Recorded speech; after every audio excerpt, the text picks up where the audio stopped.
Textbooks at the UBC Textbook Bookstore is a fact of life for many students. Our project aims to look at why this is so and what can be done about it. Books at the UBC Bookstore have always been considered relatively expensive and way above the price being offered at other retail stores and online. So, for our project proposal, we would like to ask whether the UBC Bookstore is exercising some form of monopoly power over the market for textbooks at UBC.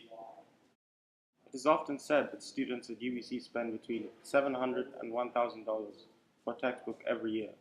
It seems that every year the required textbook becomes heavier and the price goes up. What initiatives can be undertaken to change the current cycle?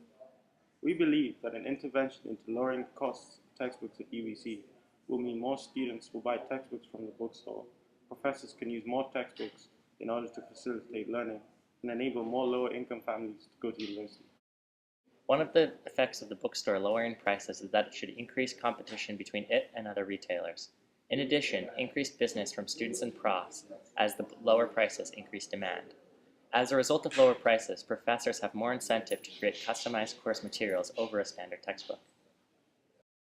A basic breakdown of bookstore costs include a large overhead due to the requirement that the bookstore has to supply textbooks to every single person in the university, assuming there were no other suppliers. This overhead cost is mainly delegated to the factor of production of labor, as the bookstore has to hire people to individually contact each professor and ask them for the textbooks that the course requires. In addition, there have also been a decline in textbook revenue due to the increased number of competitors in the textbook market. Websites such as Amazon and abooks.com and the nearby used textbook store decrease the sales of new textbooks that the bookstore sells. In addition, this year the UBC Bookstore has also implemented a rent a textbook option. After evaluation, the bookstore doesn't have monopoly power.